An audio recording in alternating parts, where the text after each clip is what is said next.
Dynasty musical chairs heading into the offseason. That and more this week on the Football Guys Dynasty Show. And Jordan, I was going to start with Tom Brady, but it seems like Sean Payton stole the show. The Tuesday news fairy is here. This is a massive news drop, being traded for a first and a second. And Denver getting their guy, Russell Wilson. You know, we always talk about profile buying, and I'm super excited because Denver has plenty to fix, but it seems like the offensive infrastructure and the overarching figurehead here for the entire offense for Russell Wilson, they've got to fix it with that contract. And Sean Payton is basically the biggest name out there. Sure. And so that'll be San Francisco's pick. So yeah, it's 30 overall. So going to the Saints for Payton, and then I think they get a second as well. I think there's a third coming back. So I think it's really interesting because you're going to get a level of professionalism that frankly wasn't there last year, right? It just seemed like it wasn't there. I mean, I made the analogy that it felt a lot like a boss and a subordinate were hired and neither of them could find the lights to turn to even see in the office, right? I think with Sean Payton, there's been some criticism of this. Listen, if you can get a coach that can be a good leader and that can be a good stabilizing force and can get your quarterback back on track, it's worth it, right? It's definitely worth it. So, this basically it's interesting because it kind of turns Bradley Chubb into Sean Payton, which is an interesting sort of, you could analyze that from some war perspectives and stuff like that for, some strategy stuff. But yeah, I mean, I think it's a stabilizing thing for this offense, and I'm pretty excited about it. And then it's also a killer division. We said the division of death this past year, and obviously the Raiders took the brunt of that. And we're seeing some changes. Derek Carr is part of this dynasty musical chairs. Where do these chairs stop? And I just want folks to realize that quarterbacks changing teams, quarterbacks of consequence changing teams, is such a drastic difference from even a few years ago. We are seeing quarterbacks accessible. The fact that Tom Brady has now constructed his deals a lot in the LeBron James type fashion, we don't see that in the NFL of like, I'm going to see what my favorite spot is in a couple years. And the fact that he's still at 45, 46, the fact that he's in a position skill-wise to still have options and suitors and turning teams from middle of the pack or good into potentially great. And I think whether it's Aaron Rodgers, we're already hearing, I listen to Green Bay Sports Talk. Like it is likely to happen. He is changing teams. We're moving in that direction. And that means Jordan Love is a new starter. Superflex and premium formats are all over the place in terms of what could happen between QB 10 and 30 right now. We could just shuffle it up in 2-3 months and post NFL draft here for what looks good and what does not. And I want folks to know historically, the level of quarterback is a huge driver in probabilities for high upside, not so much at tight end, but at wide receiver. So if you have a wide receiver right now that has a stinky quarterback situation, you could go to already having a tier 1 or tier 2. And I view that as the quadrant. So top 8 or 9 through 16 as tier 1 or tier 2. If you move from tier 3 or tier 4 up to one of those, it is a huge difference in what your probability is, but also what your wide receiver one's upside will be. Yeah. And I think it's like we had the same conversation last year with some moving pieces, and there were moving pieces. It seems like there could be even more. I think I tracked it. It was like 8, 9, 10, something like that. Changed starting quarterbacks from basically the beginning of last year to basically the beginning of this year. I think it was like 9 or 10, something like that. It seems like that's a possible number again, something like that, which, Brady, Carr, already there's 2 there. What do you think I don't know what you thought about Brock Purdy's odds coming into basically this week of being the 2023 starter. That almost certainly looks like it's dropped with the fact that it appears he tore a UCL, which is the Tommy John injury in baseball typically. Yeah, I thought he had a fighting chance to potentially be the starter next year. I would imagine that this puts a damper on that, but I will say it's interesting if they were to bring Brady in and trade Lance. There's been some dot connecting to Tennessee. We've seen that as well. If they were, because they hired San Francisco's someone from the front office to be the GM.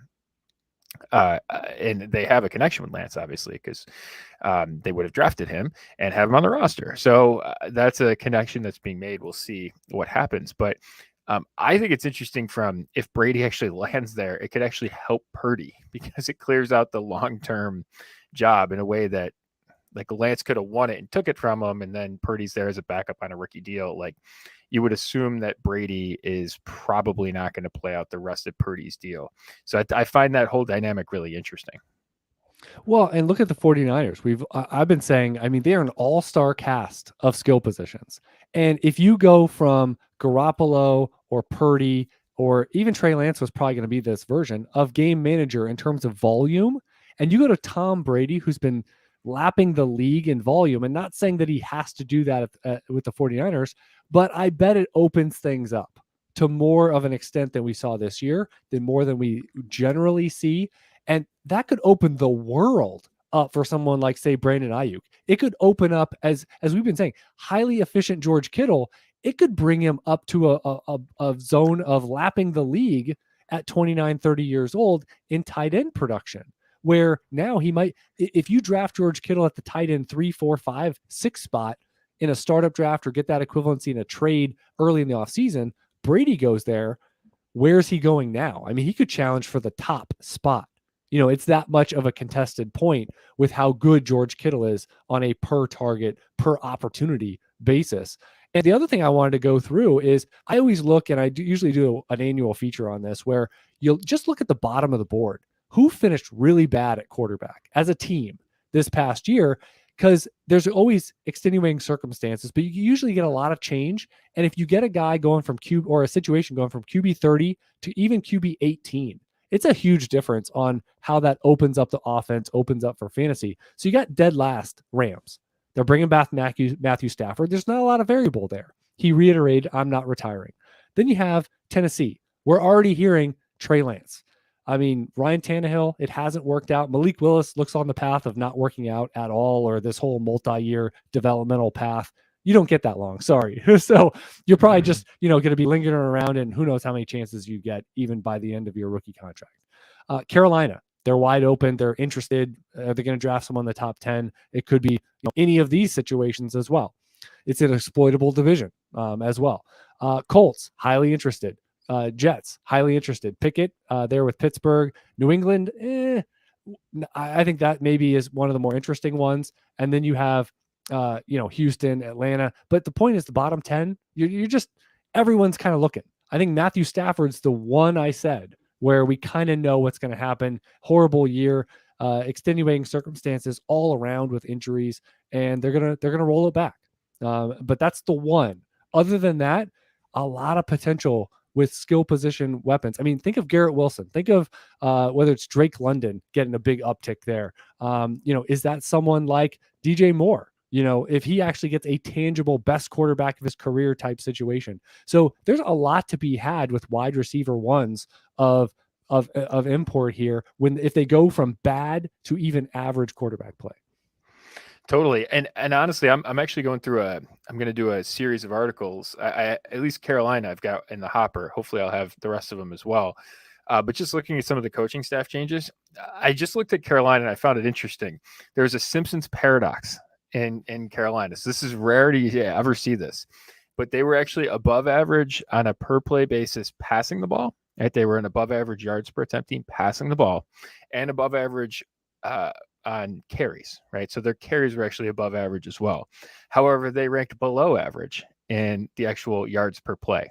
Okay, so that's how de-optimized their offense was. They ran it at such a level that it actually dragged 2 above average units below the average yards per play in the league, which is a very rare accomplishment. And actually, it's a terrible indictment of the coaching staff there. So DJ Moore is one that I really like, just from, going from just to Frank Reich, you're just coming out of head up your posterior level offensive game planning, just to even I think very highly of Frank Reich, but even if Frank Reich's not awful, you're taking a huge step forward, hopefully in volume in that passing game. So, and I was actually surprised that they were above average in the passing game, because that wouldn't be something that, given their quarterback play, you would have expected. But I think like it was actually pretty good from that perspective. They just had it totally bass backwards. One other thing I wanted to Sorry, shout Joe. out, because we have a lot of staff discussions that, I mean, you can just Rolodex through as the day goes. A lot of people that contribute comments on topics, and again, it's every single day of the year. That one thing, and I can't shout out the exact person. Maybe today, Jordan, if you were monitoring it a little bit, but basically that it's really nice to look at salary cap space, but it really does seem we haven't seen these teams go in the complete toilet. And there are always workarounds when you see these big figures, and there's a bunch of teams that are over the cap, quote unquote, right now, and all these situations, but we still haven't seen the doomsday scenario play out in a multi-year handcuffed. The world is ending. We can't contend. We can't really field the team, and we have to dig our way out of this the hard way. We haven't seen that, so I'm gonna not really, until we see it, I'm not gonna react to, like, the Saints are in horrible situation. Were they? They were competitive this past year. What were they really restricted from doing? They were not fielding a JV team. So we didn't really see the blow up factor. And there's a number of teams, like, are the Buccaneers in that situation, the Titans, the Vikings. Like, people want to say the bottom of the barrel teams in terms of cap space. I don't know about you, Jordan. I'm going to underreact to team situation like that until further notice, until we actually see that there's not significant workarounds for these teams. Well, on the other side, though, I will say, like we saw from Jacksonville this past year, they spent in ways that a lot of us wouldn't have recommended. Oh, they didn't get good value, all this. They needed to spend money. There is a floor. There is a rolling, I think it's 2 or 3 year, where you have to spend X amount. So I will read into that a little bit. Bears have a ton of money. Falcons, Giants, like some of these teams need to spend. So I will say, on the availability on the high end, that I will pay attention to that. These are teams that basically have to do something. But I don't know about you. I'm not really reacting on they're in cap, HE double hockey sticks and they can't get out of this. And, it's going to be something that really hampers them. I don't know if we've really seen that in recent years. Yeah, it's actually Joe who said, he kind of was like, there's this reaction that, oh no, we're doomed, and he goes, that's just never the case. Which he's right. I mean, the teams always sort of get it figured out because they like, as much as Dynasty Twitter will tell you that everybody is stupid in the NFL, offensive coordinators, all the coaches stink, all the front offices are horrible, right? How these people spend all this time doing their jobs and being so awful is incredible. It's an incredible feat. If you were to just ask Dynasty Twitter, they actually know what they're doing. So it's not really something I think we get totally worked up or worried about for it's sinking teams, because you'll look at some of the numbers, like the Saints last year was like, how is that even a like, how is that possible mathematically? And it was like, there was like 5 or 6 moves and all of a sudden they were under the cap. So it wasn't that big of a deal. So let's go a little rapid fire. Let's finish out some quarterback. What do you think the probabilities are Geno Smith is not with Seattle? That he doesn't get a contract, even if it's a bridge and they draft somebody, but that he is not in that building for week 1? I think it's a pretty low percent. You can't let him walk. You can't. Quarterbacks don't walk. Daniel Jones isn't going to walk. Lamar Jackson would be a trade. None of these guys are really walking. 46-year-old Tom Brady is kind of walking. I mean, that's that's all you get there. Is there a notable quarterback? Again, notable. Some of these cut, restructure, trade, release guys. I mean, they're not really high level. I mean, Carson Wentz moving teams, or Marcus Mariota, or Matt Ryan. I mean, this isn't moving the needle. This isn't musical chairs. This is like sad, 40th anniversary for high school reunion dance. That it's like, that's just sad. So-and-so was like that when they were 17 and here they are at 57. Like, oh, that's just sad. But is there a non-sad? I think there's a move here, other than we mentioned Derek Carr. It seems like Jared Goff should stay. Lions would be, again, I mean, he's the perfect bridge plus guy. Let's see what we can build around. Yeah, I think, one of the things that I've been thinking a lot about that Detroit situation. They obviously sit at 6 and then they sit at their own pick at 18. Is that a team that's in play for Lamar Jackson? And I think that's something that I think. What do they aspire to be? Right. I think that realistically they should aspire to be to win the NFC, right? I think that that's what their aspiration should be. I don't think that's an unreasonable thing when you look at the status of what the NFC could be next year. Is that a move that they'd be interested in making? Right? They have the ammunition to do that pick wise. And could make it work financially, right? That's something I think is interesting, right? Or do they say, all right, 6 plus 18 gets us where in the draft? It could get us probably quarterback 2. You're probably going to have to add to it, but it could get us quarterback 2 if we wanted it. So I think as I sort of sit here right now, I would say Detroit kind of has to draft a quarterback. And we keep seeing this, right? You would rather have a bad quarterback on a rookie deal than pay an average veteran. And it's just the finances of it. And you're much more likely to get into the playoffs and get far doing that. And frankly, I like Jared Goff, but Goff was basically at the last half of the season played at the absolute peak efficiency of his entire career, right? Which Jared Goff do you expect going forward? That Jared Goff or the Jared Goff that we've seen for the prior 5 years? Right? It's probably going to regress back to what we've seen the prior 5 years. So I think they would be doing themselves a disservice from not exploring the quarterback position and trying to make an upgrade. Again, I like Jared Goff. I don't think you just throw him out, but I think that's something they should have to really, really consider, especially if they can get to a spot where they can pick at 2 or 3 or 1 even, right, and make that pick. I think that that's something they should definitely explore.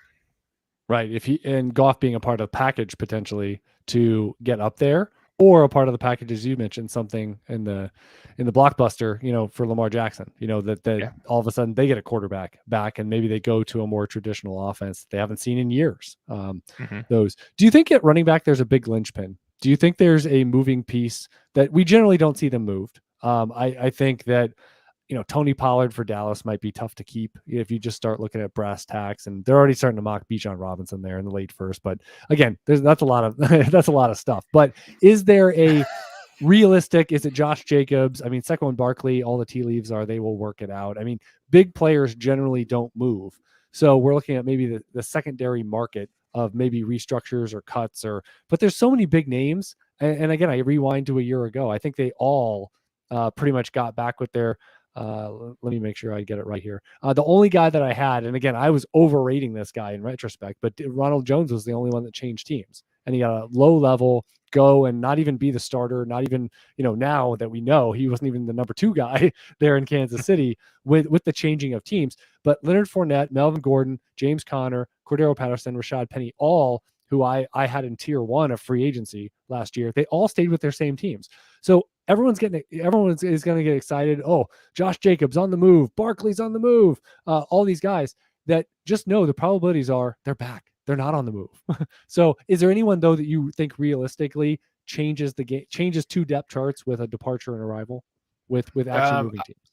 I think there's 2 scenarios that I would look at. I think Jacobs, there seems to be writing on the wall that he could potentially be on the move. He expressed some displeasure. Again, if they pay him $13 million a year, I'm sure he'll stay. Right? But I don't know sort of what they aspire to be, how they sort of see him and all that stuff.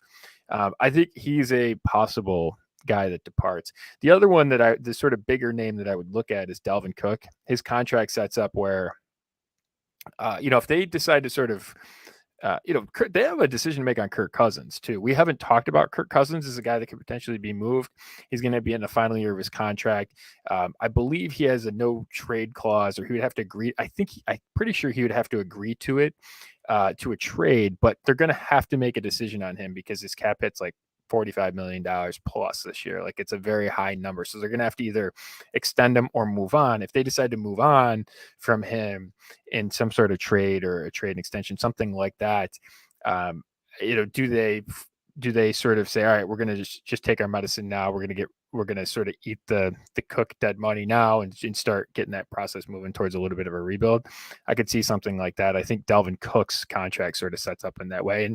And honestly, the other one in that backfield is actually Alexander Madison's also a free agent. So that's been a spot where we've looked at and said, what's going to happen here? Is a team like Buffalo interested in Damian Harris, Alexander Madison, someone like that to be a little bit of a thumper for them with some of the other guys that they have there, and James Cook and Naheem Hines. So those are really the situations that I'm looking at, the big running back ones.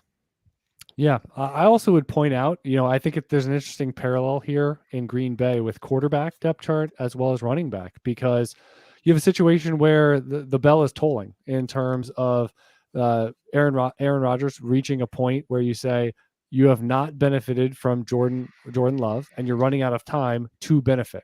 And I also think, looking at some of the again, small sample size alert here, but with Jordan Love, he was pretty good this past year. Not a big sample size, but if you want to infer that towards the future and say there's something here, and and ask yourself, are you going somewhere with Aaron Rodgers? If the answer is no, then you kind of need to turn the page. And this feels like the year to do so. But I will say, in that backfield, drafting second round AJ Dillon, and then now you continually pay big money to now a 28-year-old Aaron Jones with a cut or restructure tag in terms of how my tracking is for his contract this coming year.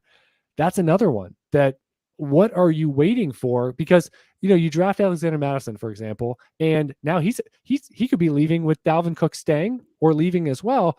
So when you get these running backs on day 2 and there's no plan to transition, we got to see that with Le'Veon Bell moving on, and then James Conner taking over in Pittsburgh. We've seen examples of this transition. That wasn't smooth either, but it happened. And so I think with Aaron Jones, you've got to save money with day 2 running backs. Like the whole goal, or with drafting a first round quarterback, at some point you need to save money. So if you're not doing that, I just really think this could be a transition year of, well, if Aaron Rodgers isn't there, why should Aaron Jones be there? And just sort of turning the page and getting some equity out of AJ Dillon. Because if that's not the plan, you have to be massively disappointed in a round 2 running back with prototypical size of saying, we don't think he can be the guy. We still need to handhold him in a committee entering, he's close to the end of his rookie contract. So that's a big one I'm following as well. Yeah, for sure. And it's interesting because that class is coming up, that 2020 class, which was so lauded at the running back position, but it's coming up. And I wonder, like, we could do we could do an autopsy of that class. You have guys basically that went up at the top that disappointed, Jalen Reagor, and some other guys down further on the board who really stood out, Justin Jefferson. But that's also true at running back, because I think Swift's been to all expectations a disappointment. Dobbins and Akers have certainly underperformed, and actually Dillon was the big value of that draft class, and he's been in the successful group, right? If that second round, right, it's typically a 60% hit rate. That second round, even as lauded as it was, is exactly at its base rate of 60% right now in terms of hits. And AJ Dillon's one of them, and a couple of other guys that were around plus more expensive are not. One more musical chairs backfield, which I think we saw an interesting iteration in some critical games, critical spots, and that's the Bengals. That Joe Mixon has an interesting contract situation, age 27. I've been ripping on him. That's a bit harsh, but that he doesn't get more than what's there.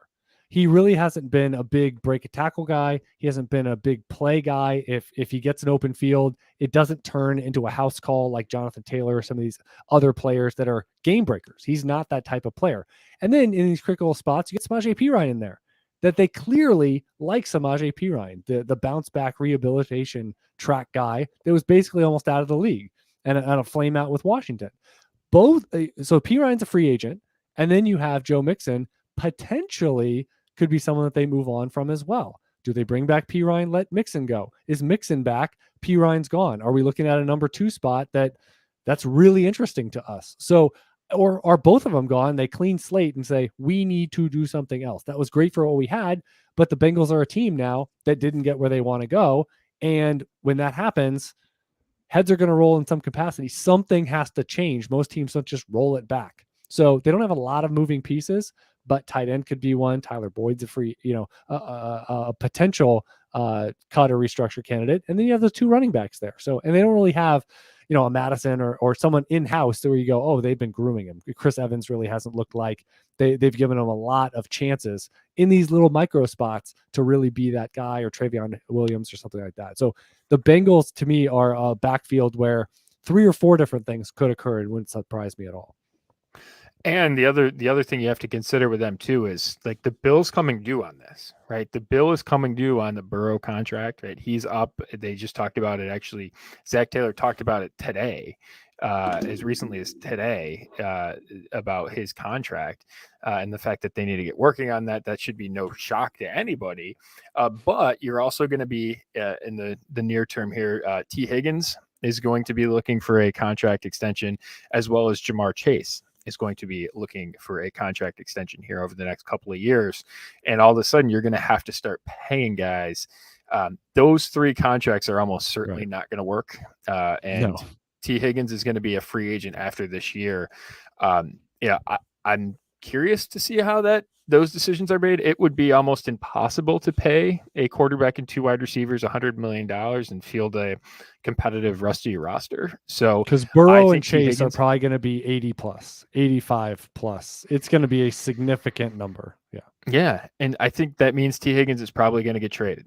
So I would be looking tagged next off season and then traded next off season, or maybe kept on a tag for 1 year. Because I know, even with the Burrow, if he gets a new contract, that first year is usually palatable a lot more so than year 2 plus. That's when it really kicks in. So they're going to be in the. It could be as early as this year too. Like I think it's probably more likely than not we've seen T. Higgins' last game in Cincinnati, just because they are going to be unable to afford him. Look at that. And, Jordan dropping bombs. I wasn't even thinking about that. Right. Next year's the year. I mean, this is his last year in his rookie deal. And then you're going to tag him and you're going to lose leverage. Yeah. So, I mean, this is the time for him to be, for this deal to happen. I mean, this is the AJ Brown type trade. Like this is the time, this is when it is going to happen. So, and he certainly fits the bill of a guy that could return a first, with his age, with what he's done so far. And, we've seen other guys, lesser guys, and, Marquise Brown being one of them, Tyreek Hill at his age and already at his salary, returning a first. So we've been seeing big money in terms of trades for wide receivers. And I don't think that's going to stop either, especially when you start seeing, and I think we've talked about this before though, but the drafting of rookie wide receivers has become big business, because all of a sudden now 25, 30 plus million is going to be the going rate for that stud when the contract comes due at pretty much any age at the free agent table. So that's going to be a tough one, where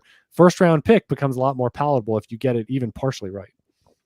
100%. It's going to be almost to the extent of like a bad rookie quarterback being valuable because you're not paying him that much. It's almost getting to that point at wide receiver where, as long as you're serviceable, like it's a plus EV move, because they cost so much to replace, you know what I mean? But it's funny too, because to carry that over to Dynasty, you see some of these mock drafts popping up where multiple tight ends going in the first round. Honestly, with the economics of the NFL right now, that's crazy to me, because you can get a tight end on the free agent market for Ingram was $9 million, 10, yeah, 8, 9, 10, $12 million, somewhere in that range, where it costs 20 to 25 plus to get a wide receiver, right? And they just don't become available, right? It costs you picks and you have to pay them. So I think just thinking in terms of scarcity, right, is something I always think about, when you're on the clock. What's the last question you ask yourself? If you can't figure out you can't decide what's the most scarce thing, right? You take that, and the NFL is going to sort of be seeing this, right? Because the Higgins contracts, the AJ Brown, Marquise Brown, you've seen all these guys, like it costs a lot of money to pay these receivers, and you're getting picks back on top of it. Like the tight ends never ever return that. Hawkinson didn't return anything close to what the AJ Brown deal was, what the Marquise Brown deal was, right? And I think by all accounts, people would put Marquise Brown further down the pecking order at wide receiver than Hawkinson is at tight end. You know what I mean? So just think about scarce profiles when you're thinking about Dynasty. We're going to see the same thing this offseason in the NFL.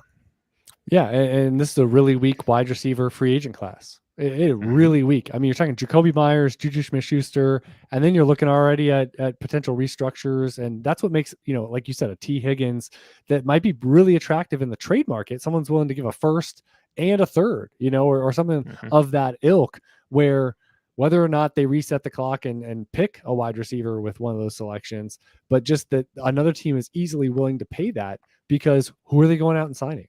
Who is actually just walk up and offer a contract available? And the answer is, this is probably the weakest, unless we get, some cuts. This is going to be the weakest wide receiver class I can remember in free agency. So you might see some questionable profiles and you're like, really, that guy is going in the top 25 of the NFL draft? Well, you're paying a fraction. You're paying a fraction, and frankly, no one else is available. So you can trade that pick plus pay, as you said, big money, or you can just draft the young guy and hope on those 50-50-ish odds.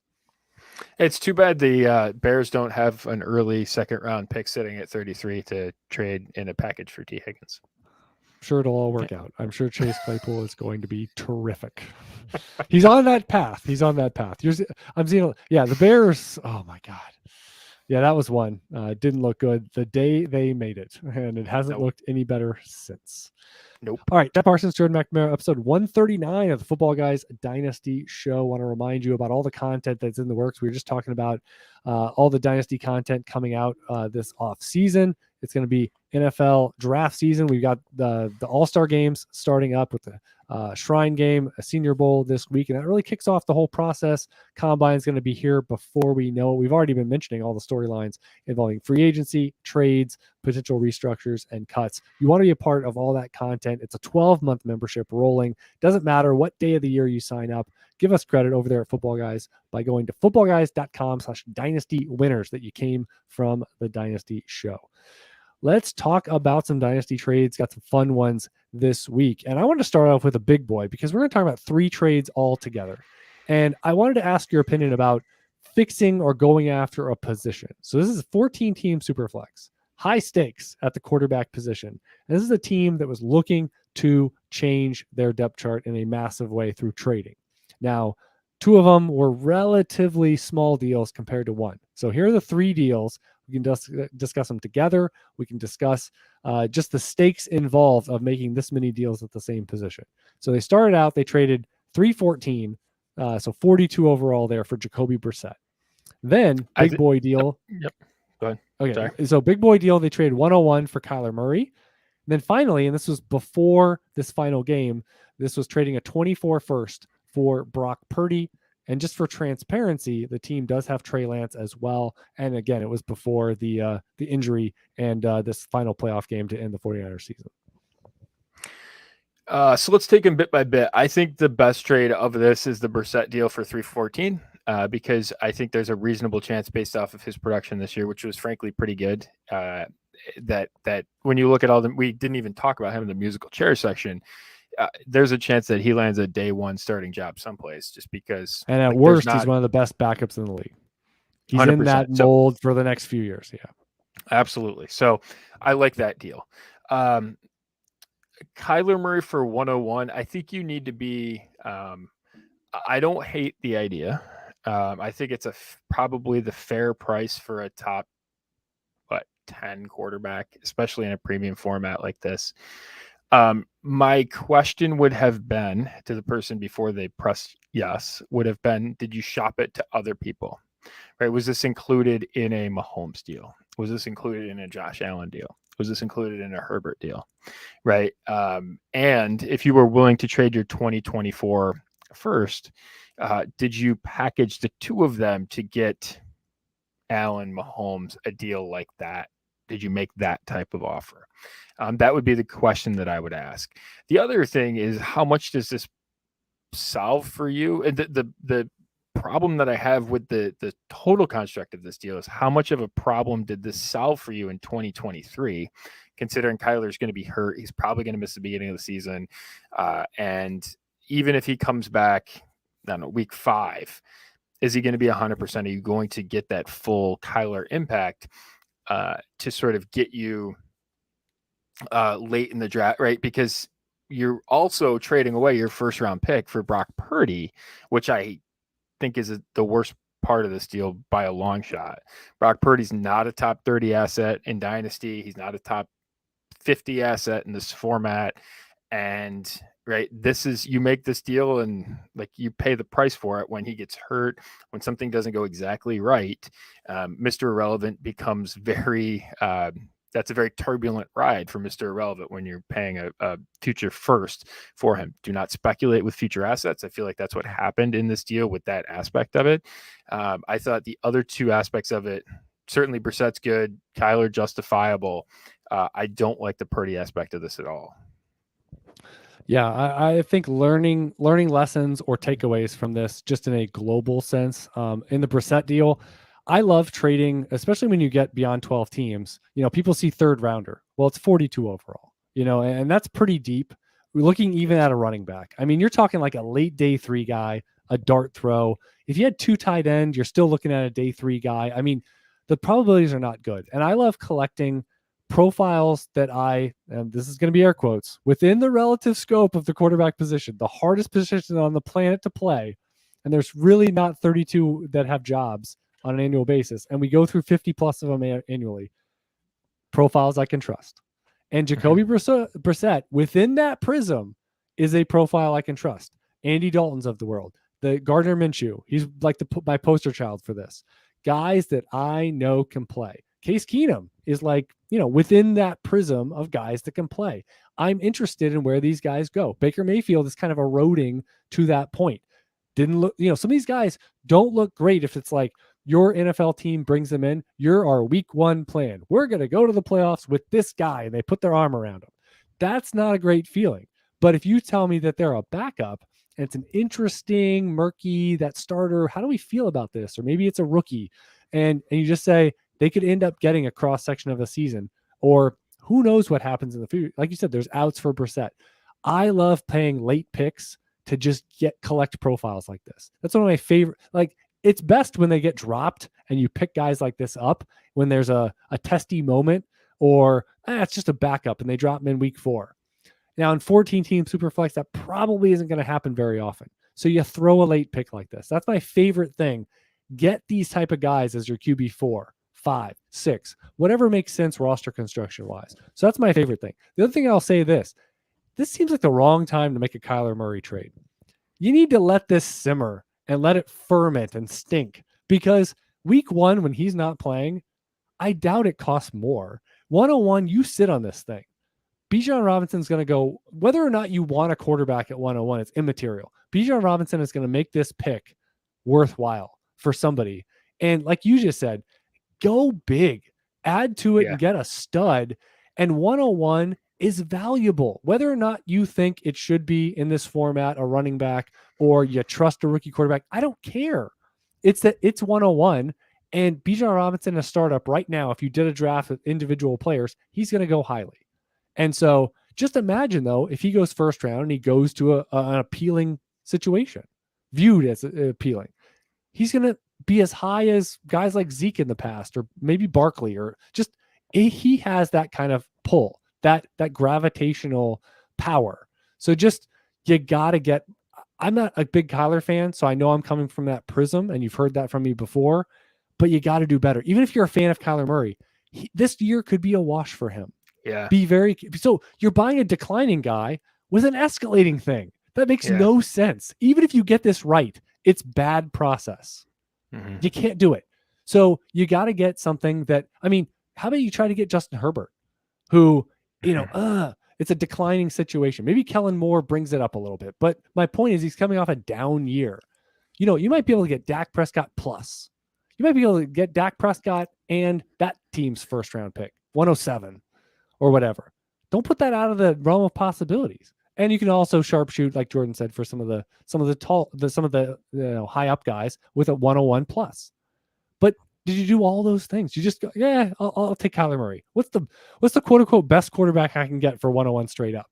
That shouldn't be the only way you're thinking about dynasty trades, for goodness sake. Right. You're talking about a franchise changing decision that you're making in checks watch late January. So you kind of need to get it right. If Kyler Murray this whole season, this is different in my opinion. I don't know about you, Jordan. This to me is different than sitting here. Like we made a deal for Deshaun Watson in a high leverage spot, and we made it where we knew the likelihood is we were sitting on that for 12 plus months before we likely start to get a benefit of that type of a deal. And I was much more okay because I trusted the profile of Deshaun Watson, the player, a lot more than I trust Kyler Murray. But he also wasn't hurt at the time. He didn't have variables of yes, he had variables of where is he going to play, what's the situation, all this kind of stuff. But just you have to have such confidence in trading for a injured player at the time, very early, with a high leverage ascending asset. I hate it so much, Jordan. I saw this and I felt so bad because 101 is just you're sitting there and you have it. You have it in a class, and this isn't like a N'Keal Harry, Josh Jacobs class where the 101 was tough to trade away. That's not where we sit. This isn't that class. You don't have to worry about that. A quarterback's going to go 101 or 102 most likely. A running back's going to go in the first round. You've got options. You've got outs. You've got big names attached to those positions and players and pedigree. God, to do this. Yeah. And ultimately, like, I think, I'd be interested to see sort of where this lands up, like rookie draft time. Yeah. How close that pick is to Kyler Murray in a startup draft. Like it's probably going to be pretty close would be my guess. So, right. You sort of have that going on. I just, when you do a deal like this, like the last thing that you should ask yourself is, and again, you're addressing needs, which it's January, right? Does this actually address the need, right? Did I shop around? Like, and do I need to do this now?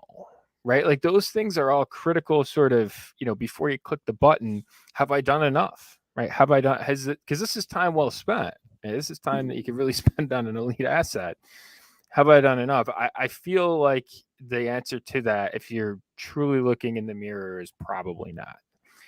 And ultimately, like, Kyler's probably pretty close to what the 101 would be an expectation in this format, right? So I think you think of it worse from a process perspective. I'm seeing it sort of like, I think you'll be okay. Like, I don't think you've sunk your franchise by doing this deal. I think you could have done better, right? I think it'd be kind of how I would say it. I think the worst one is Brock Purdy, right? Because if you're willing to move the 2024 first and the 101, the world should be your oyster in terms of what you want to pick, right? You should be able to get basically anything. Because you've said you just add. If you send that offer and they counter with 101, a 24 first, and something, and they're like, you can have Patrick Mahomes, like, take it. Like, see, I will. Yes, but you offering that legitimately gets their interest. But you making that offer of 2 firsts, including a 101, that gets someone's attention. Absolutely. Even if the answer is no, the odds of getting a counter where you're like, you didn't even think of that, and you're like, well, I'm willing to pay that. I started here because we know that's how a lot of people play. They will offer something and they're willing to pay a little more. And if that little bit more is your wide receiver 3 or, a second or whatever they're adding on to that, and you're just like, okay, like that's how it goes. You sent it, they declined, they countered with that, and you're like, oh, okay. That's what happens. And then now you have Patrick Mahomes. And and I have one more lesson from this is the Brock Purdy deal. I don't know about you, Jordan. I always have a little bit of pause in making a deal, especially buying a player, if it's of consequence of any sort of semblance, shred of value. If they're still playing, it's January, it's our offseason. It's not the NFL's offseason. And the fact that you dealt for Brock Purdy, and I think it's going to be hilarious when Brock Purdy and Trey Lance are playing on different teams. So you're thinking you're locking something up. You're not locking anything up. But what I think is interesting is there's a lot of risk in a player still playing. Let's play this out in a few different directions. We can use different players. Let's say that, what if Travis Kelce at 33 years old has a significant multi-ligament knee injury during the postseason run? We're not rooting for anything. But if that happens, how does that change, a player that, and I had someone reaching out to me, we were discussing a Travis Kelce, like, should I be making this deal? And I said, does it go away in a few weeks? It was just there's just that little bit of of insulation that you're not getting. And week 1 is a long way off. Because I still think if they win the Super Bowl, I wouldn't be shocked. Like he's great. But to say that he couldn't walk away, to say that he doesn't go out on top, and he's done a lot, like, so I don't have any information on this. But to say that it's zero, you can't do that. And so we're all about insulating, and just how about we don't take chances if we don't have to take chances? So if you if you trade for, make a massive move for Patrick Mahomes or Jalen Hurts, or again, you've got guys still playing, there's some insulation there. There's some less risk with some of those things as opposed to a 33-year-old Travis Kelce or a Brock Purdy. If he came out and threw 3 interceptions, looked horrible in a loss, do you still make this trade? You couldn't wait 1 week or 2 weeks. You know what I mean? Like, what was the urgency? And I know we all want to get on with our be the smartest guy and make the earliest trade that looks great, but you're taking a lot of risk. Mm-hmm. I know you don't have 101 Dynasty in May. bikini season, right? Isn't this Dynasty bikini season situation? And a future first is bikini. Brock Purdy is a winter coat. That's not that's not exciting anybody. That is, you get done with your tropical. I was actually talking with someone today. It's like late January and February feels like the time. And Jordan, I'm sure, are you getting a little, not stir crazy, but just like winter? I'm over it. This is hasn't been that bad. I'll be honest. It hasn't been that bad. Okay. But this is the time where people are like, it's been long enough. That's it. I'm going to Florida. I'm taking a cruise. I'm getting out of here for a week or two. But here's the thing. That Brock Purdy trade is I got to pack the winter coat, because guess what? I'm flying back. And then when I get off, I can't be in shorts and sandals. Like I can't do that, because I'm going to get off that plane and it's back to where I left. I'm entering the frozen tundra yet again. So I just feel like you're not thinking of it in the whole scope. Like, just wait a little bit. It's like, I had one time in college, I thought I was being super smart because it was cold at home and I was going to a warm climate. And I was like, oh, I'll just leave in, the clothes I want to, the shorts, the short sleeve, the whole thing. It's a tough go. It's a big sacrifice to do that. Coming back and leaving. You kind of need 2 different worlds. And I'm saying, when teams are still playing in the NFL playoffs, you get 2 worlds going on. Your dynasty team is in offseason. NFL moves and injuries and things that change the landscape are still going on the field. So be careful. Brock Purdy, this deal had so much. Jordan, I think this is the longest deal we've ever talked about. It was technically 3 deals, but 1 team. And you said they didn't even really help themselves, right? What problem have they solved? Right. Brissett, the thing that, as you were talking about this too, like I kept thinking, like, all right, let's even add more to it. Right, 101, a 24 first, and Lance. He's on this still. Like you have Lance, exactly, right? Like like that. Where does that get me Allen? Please say yes. Does that get me Mahomes? Right. Can I ask you, where is Burrow for you? Is he clearly below those guys? Not in Burrowhead anymore, by the way. By the way, has any entity ever gone from like such universal approval as the night that the DeMar Hamlin thing happened to universally hated in as short of a time as Cincinnati has? I think I find that fascinating.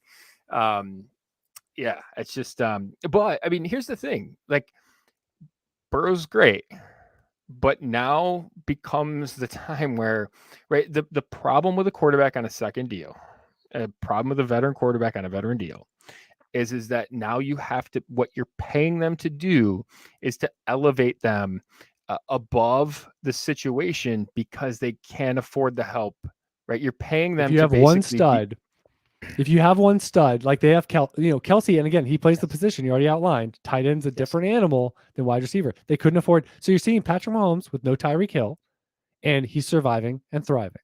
And then you're going to see Burrow with Jamar Chase, and hopefully they get some rookie stuff right. It's kind of, rookie contract stuff right around. That you're not going to see him with Higgins and Boyd and Hurst, and Mixon and all, like, that's an all-star crew. It's going to go away. So that's the thing you're saying is, like, we've seen Mahomes do it. And Josh Allen, where is he on this? He's already, God, horrible. Already been paid. And He has Diggs and a lot of other stuff around it hasn't worked out. Gabe Davis. Those are the type of bets you have to get right. I mean, you have these windows. You get Gabe Davis. Yeah. You get Gabe Davis right. And now you have a window of a couple of years where he's low cost and he's producing well above, that requisite cost. Right. Okay. So Burrow, your answer is we'll see. Because I mean, I think he's good. I zone. think you take him he's a top 4 or 5 pick. But again, I think the thing that you have to sort of factor in is life is about to get harder for Joe Burrow, right? It has gotten harder for Mahomes. It's gotten harder for Allen. It gets harder for these guys. It's going to come up on Herbert. It's going to get harder. It's got harder on Dak, right? This is not people bash foreign. Dak, and it's like, well, he just got there a season or two earlier. So, so I think you need to, like you're saying, view them within that prism. Let's compare all the super maxes and see what the data points are. And the Dak situation might be a lot more of the norm. Let's see what happens to Burrow. Let's see what happens to Herbert. Can they, you lose, you keep Mike Williams, maybe you lose Keenan Allen, and now you're, and Eckler's gone. Okay. You can't pay any of those guys in a year and a half. What does that look like? Right. And we've seen it, right? It's tangible, right? We saw it with Dallas lost to Amari Cooper. Literally, like it is person for person. Amari Cooper, they lost. Kansas City lost Tyreek Hill, right? Buffalo didn't exactly lose somebody. They just didn't have the money to spend on that spot. There wasn't they didn't. But you start seeing these things. I mean, there's going to be a situation in San Francisco where the same, right? Can they afford to pay Brandon Ayuk? Right, like these things that becomes very, very expensive, right? To pay 2 of those guys is a lot to pay, especially if you're paying a tight end like Kittle and a running back, right? Like those things. Or does Brady come in and only charge $20 million? I mean, maybe, but even then, because he's a unicorn. He's the only. I know, but he's the only guy that has really taken a discount. Absolutely, a tangible, legitimate. Build the team around me, help out with an extra player or 2, discount. He's the only one. Yes. So to assume anyone by else the way, is I've been working on a Gabe Davis, George Pickens comp that I can't wait to unleash on Twitter and just watch it burn. Yeah, George Pickens, if you want to create enemies, George Pickens is an easy way to do it. I have never experienced anything like it on Twitter. I've put tweets out there. Have you seen the highlight catches, could give Jordan? away money. I could give away money on Twitter and not get the amount of reaction. I find it. It's amazing. I just find it so interesting that nobody even wants to hear the have pause, have concern. And again, what do we always say? Price. It's just the price. We're talking about it's Allen Iverson. We're talking about price. It's not that we're saying he's a horrible player, but at the price, it stinks. Some people think he's top 15, top 20. It is such the easiest argument in the world to say at that price, it is insane. George Pickens is insane. And again, I am saying this. I don't even know where Jordan was on this, but just know George Pickens, rookie drafts last year, was on my target list. I drafted George Pickens a ton. I was a big fan of George Pickens at his rookie draft price. So I'm coming from that prism, and I'm telling you, entering year 2, the price, the enthusiasm, the expectation. God, Jordan, this is a whole nother show. That the young wide receiver will improve. They all get better. The results are always better. Elijah Moore has a billboard saying it's no guarantee. Anything. And we already, all the knowns with George Pickens say, good luck, Godspeed, probably not happening, but I hope you're happy with your bet that may or may not, mostly not, work out. So I just, wow. But we're not going there. Jordan and I both agree we're not going there. It's not the time nor the place. Jordan, next week, let's set it down. We'll start early. We'll run late. We'll start early. It'll be the feature topic. It's a long off season. We can go on these diving board just off into the wilderness. Now, you know what's gonna be great. In addition to Gabe Davis, we're gonna start getting George Pickens in our live chat. So that's gonna be another one. And you know what's great? Oh my God, Jordan, we couldn't have planned this. Because I think you just brought up George Pickens. You have not seen the show sheet. Because guess what? I have one quote from the Footballguys Dynasty Forum this week and it is George Pickens related. Here it is. Here it is. We didn't talk about this before. Offered 107 for George Pickens and was rejected. He is tough to pry from teams. There are plenty out there viewing him like a top 12 dynasty receiver. Let them. Let them.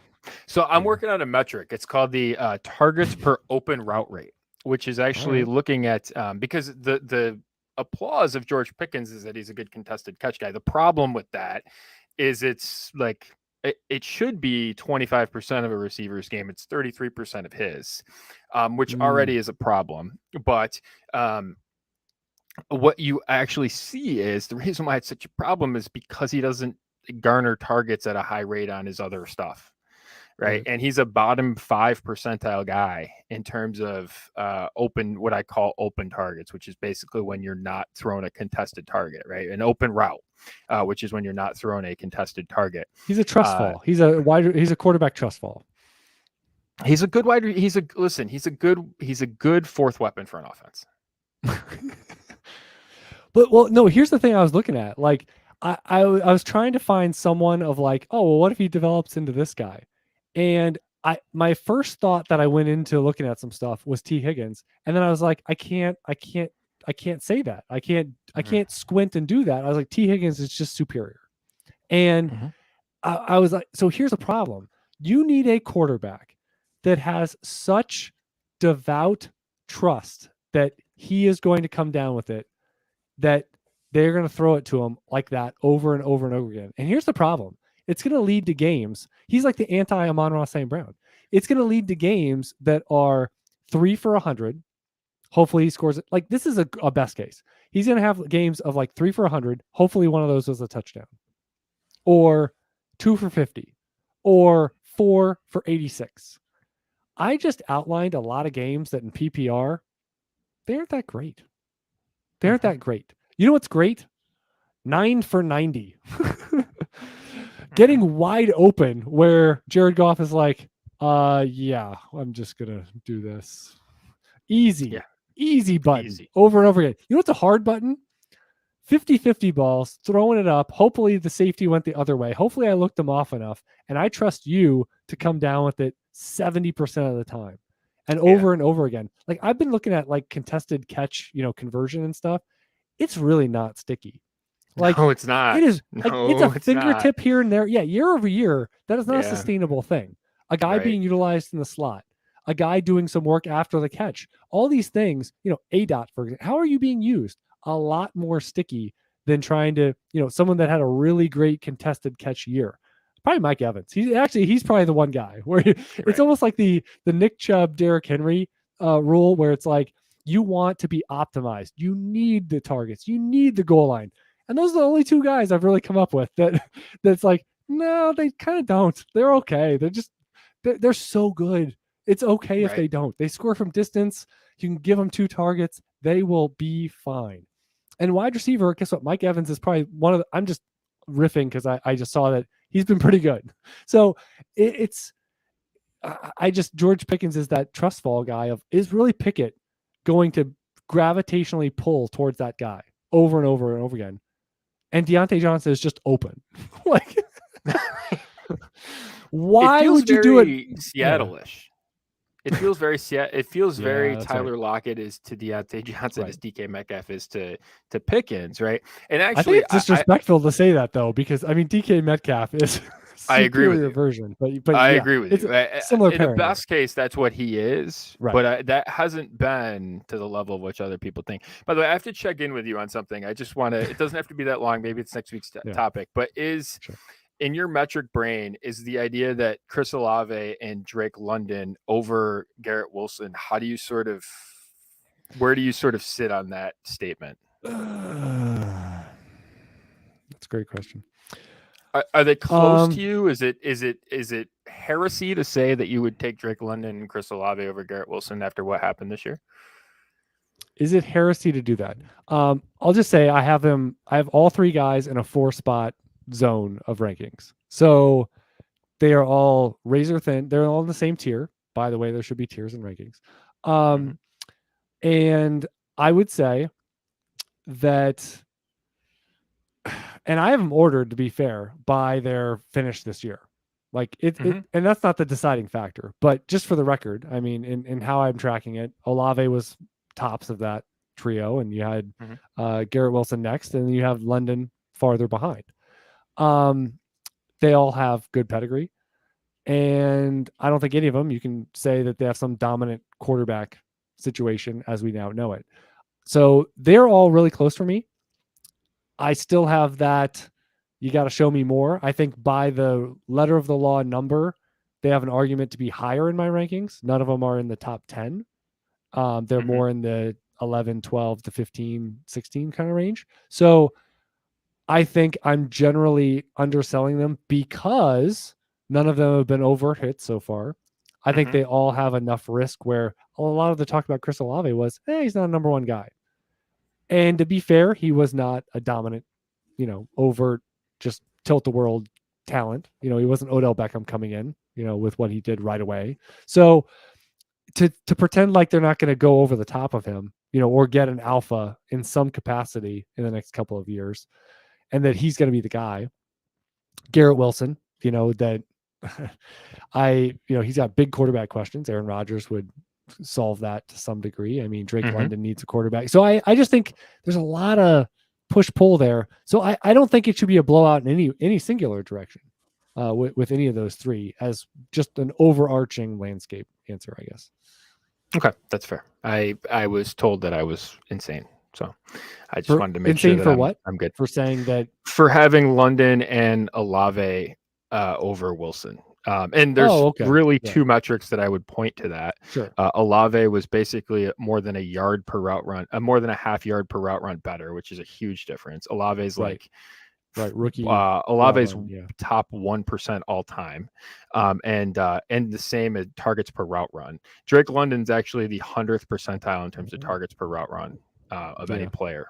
So, I don't think that's, and he's actually also 0.2 of a yard better per route run. I actually did a thing on Twitter, which I just equalized them all and said, if you gave them all 595 routes, which is what Garrett Wilson ran last year, here's what they would have done.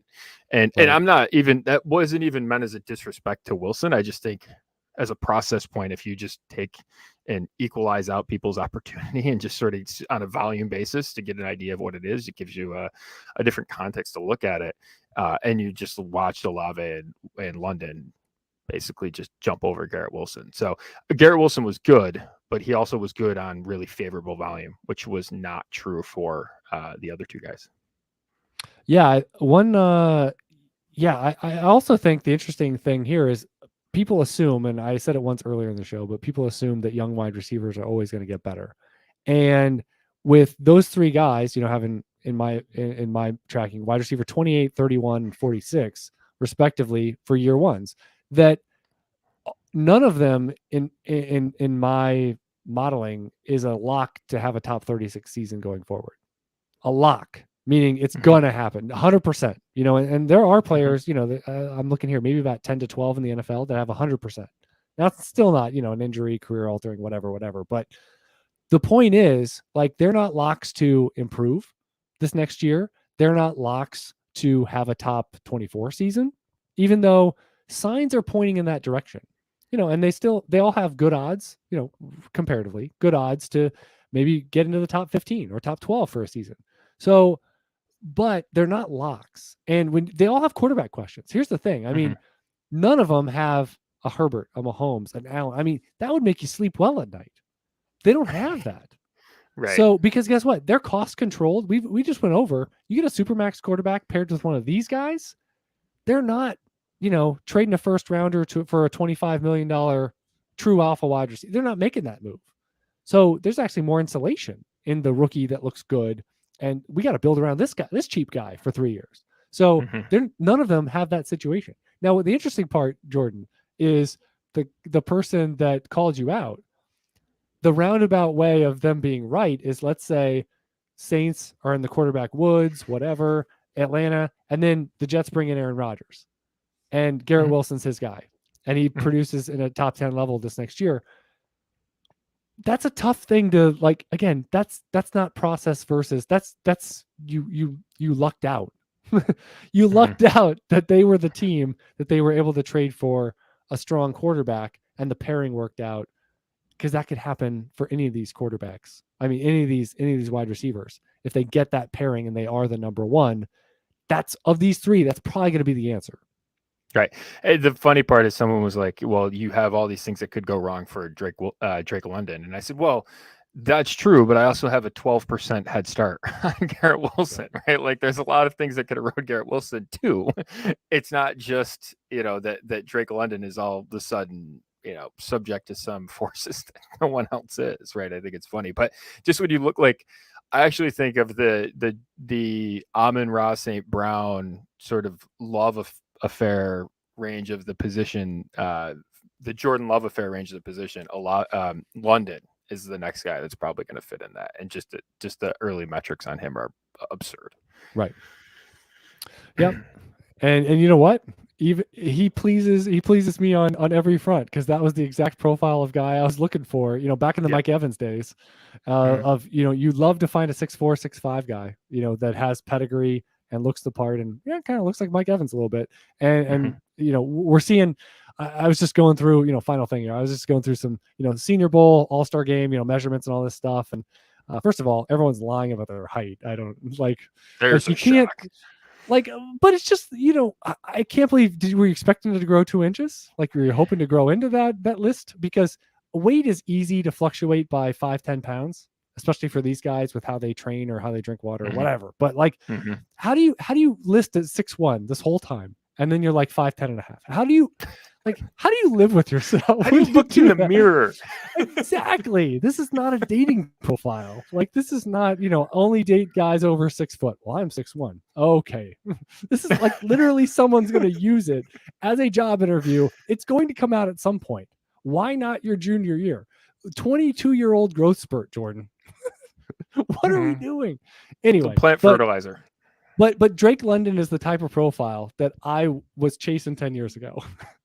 And you know what? I now know I've matured, because they come in all different shapes and sizes. And there's so many ways to win at wide receiver in today's NFL. And frankly, the 6'3", 6'5" guys are the ones that frankly end up being a trap. So I'm glad that Drake London has off to a good career start. I hope he performs well. I hope he's the next Mike Evans, and we see him for the next decade producing at a requisite and interesting, intriguing, and dynasty relevant level. All right, Jordan, we went way past. This might be the sorry Joe, sorry Cecil, 67, 68 minutes. But you know what? When we mentioned George Pickens at minute 55, I knew it was over. Dead over. 2 shows. We gave you 2 shows this week, essentially. All right. So in the show, we discussed a triple threat deal. I actually realized we only discussed 1 trade. I put up 3 trades. We discussed the 3-in-1. We had 2 other separate trades. We even skipped content, folks.